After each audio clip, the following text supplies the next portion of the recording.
Bhagavad Gita, Chapter 8, Lessons that we learn.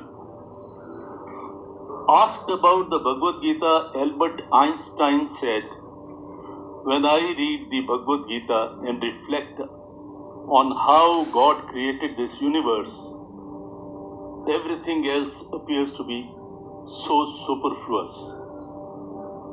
He went on to say, "I have made the Bhagavad Gita as the source of my inspiration and guide for the purpose of my scientific investigation and formation of my theories.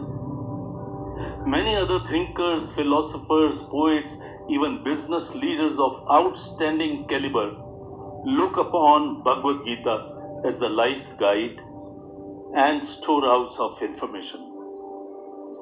In chapter 8, Lord Krishna defines time. He further defines 7 divine spiritual terms, but the most important message that he gives in this chapter is about life and death.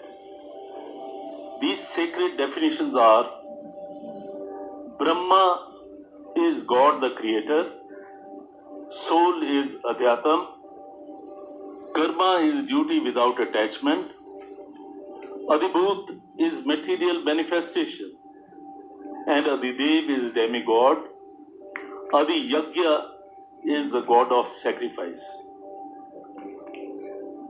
Lord Krishna further explains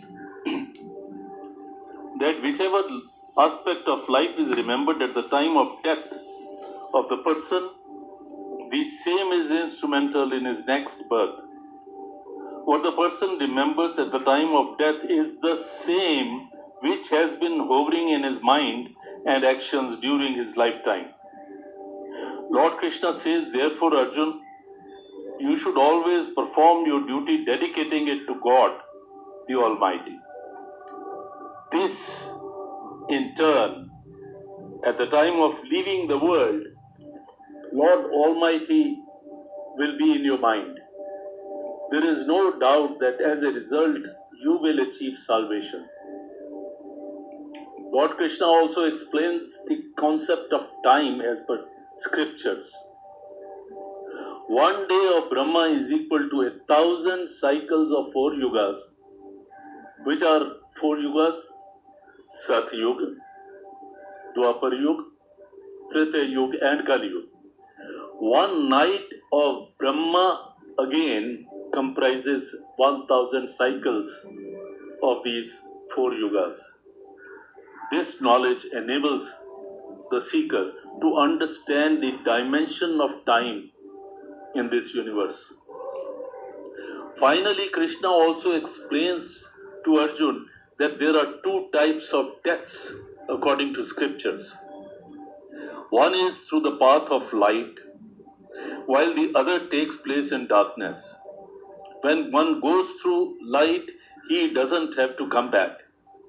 His persistent performance of duty without attachment or without any selfish motive enables him to go through the lighted path.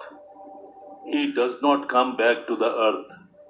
He is merged with Lord Almighty and assumes the same form, that of Almighty.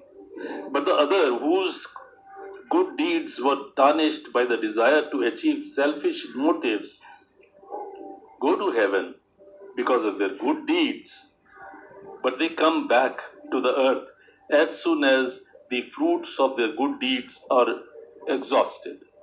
Therefore, Arjun, you must carry out your duty without attachment to the results, and thus follow the path of salvation. Fighting the righteous battle is your duty. So get up and perform your duty courageously without expectation or attachment to the result. Devotion to duty during lifetime leads to peaceful death. And that's what you should do, Arjun. Devote yourself fully to the performance of your duty.